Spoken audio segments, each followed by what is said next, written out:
Ladies and gentlemen, federal employees, today we're going to dive into what happens if you retire way before Social Security assumes you will. How is that going to impact the benefits that they say you're going to have? Are you actually going to get those benefits, or are they going to have to reduce it because you didn't work near as long as they assumed you would, which is very, very common. And we're going to dive into all these details today, but if you are new here, welcome. So good to have you. My name is Dallin Haas. I'm a financial planner who serves federal employees, and I absolutely love what I do. So let's dive right in. And this piece of content, this video, was made because of a question that one of you submitted. I can go ahead and read the question, then we'll go into the answer. And if you have any questions yourself that you want addressed in a future episode, there's actually a link in the description below to submit questions for future YouTube videos. Okay. So this is how the question goes. They say, I have never seen an advisor address the following. If you retire and stop working at age 62, how does your personalized monthly retirement benefit estimate, so your Social Security statement, right? How does it change for age 67 and age 70?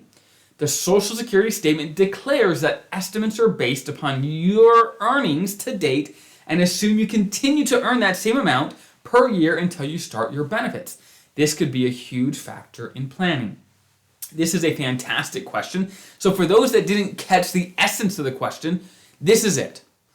They're saying that on the Social Security statement itself, it says that we assume you keep working and keep making what you're currently making until you start Social Security. So for example, the estimate they have for you at age 67, let's say you are 60 or 50, they assume you're going to continue working the way you are right now and continue making that amount until 67. They don't assume that you're going to start at 57 or that you're going to retire at 57. They don't assume that.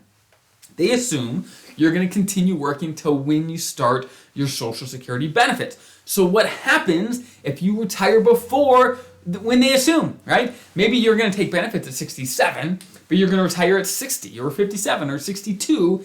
How does that affect, if you pull up your Social Security statement, which if you don't already have a Social Security statement, please go get one. That'll help you a ton in your planning for your retirement. Go to ssa.gov, the Social Security's website, and you can find a statement where they estimate your benefits. But again, it's based on you working until the age that you start benefits. So how do we make sure we're not overestimating for ourselves what we're going to have in the future? Well, here is the biggest things to know, okay? Let's kind of go over how does Social Security calculate your benefits to begin with, right? I'm not going to go over the whole equation because it's a beast of a calculation, but I'm going to go over just the basics, okay? They look at your 35 highest earning years, okay?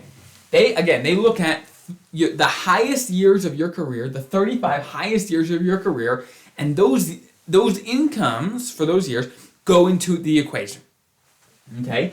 So anything you did that you paid Social Security on, whether that job you had at age 16, right, at the movie theater, if you paid Social Security on that, they've got record on it, that may be counted into your 35 years, right? Whatever it is, any amount of work that you're paying Social Security on, those earnings will go into this, okay? But then you might ask, well, what if I don't have 35 years of total work? What if I just have less than that, right? Well, that means, let's say you have 30 years, okay? Let's say you only have 30 years of working history total. Maybe you started at age 25 because you had college, you didn't have any jobs or anything. Let's say you got your first job at 25 and you want to retire at 55 and be done working forever. That's only 30 years of working history at all, right? Well, that means that 5 of your years you have zeros, okay? They just put zeros in if you don't have 35 years, right? So if you only have 25 years, that's 10 years of zeros. If you have 32 years, that's 3 years of zeros that go into the calculation, okay? So long story short, the shorter your career, the less your Social Security is going to be, right? And the longer your career and the more you make during that career, the bigger your Social Security benefits are going to be. Okay, that's a brief summary of how it comes to be, okay? So, what happens if you retire at age 60 but don't start benefits until 67? Can we even trust what is on the Social Security benefit statement for your age 67 benefit, because they're assuming you're going to work up until 67. They don't assume you're going to retire at 60, right? They assume you're going to keep working, making what you're making right now, all the way up to 67. How does this work? Okay, I've got good news and bad news. For those people that have lots of years of working history, right? 30, 35, just lots, you've worked a ton. Having a few years, right, where from 60 to 67, having some years where you don't work is not going to make that big of a difference, okay? Because you have so many years of earnings already in your calculation.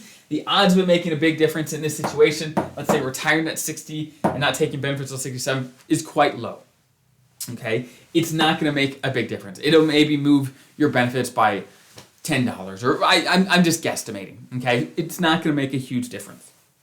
However, for those people that don't have a lot of working history, okay, just haven't worked much in their career, or maybe you're a special provisions employee, right, you just worked less in general, right? Maybe you retired after 25 years. Then, let's say leaving the government at a certain time and not working at all until in your 60s, right? Will that impact what Social Security you'll actually get one day? The answer is yes, it will, right?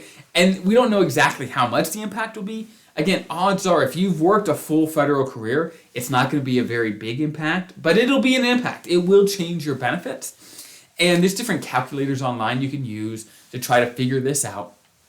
But again, the Social Security equation, it's a beast, it's big. So the principle, the thing to think about is I would not worry about this at all unless you really just don't have a lot of working history, right?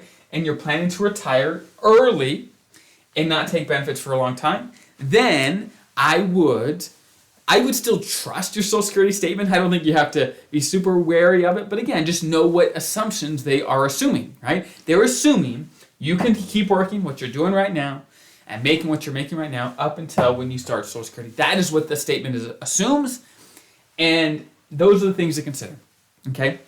So again, for most people, you really don't have to worry about it. It's not going to change your benefits much at all. But again, if your career is super short and they're assuming you're going to work a lot longer, then you may have some trouble and you want to do some of your own calculations. Maybe contact Social Security and tell them, and they can maybe give you a better idea of what it's going to be for you. So I hope that's helpful. Again, if you have any questions you want to submit yourself, there's a bunch of there's a link in the description below to submit those, and there's also tons of resources in the description to help you guys as federal employees get the most out of your benefits. So I hope that's so helpful. Have a great rest of your day. I'll see you guys next time.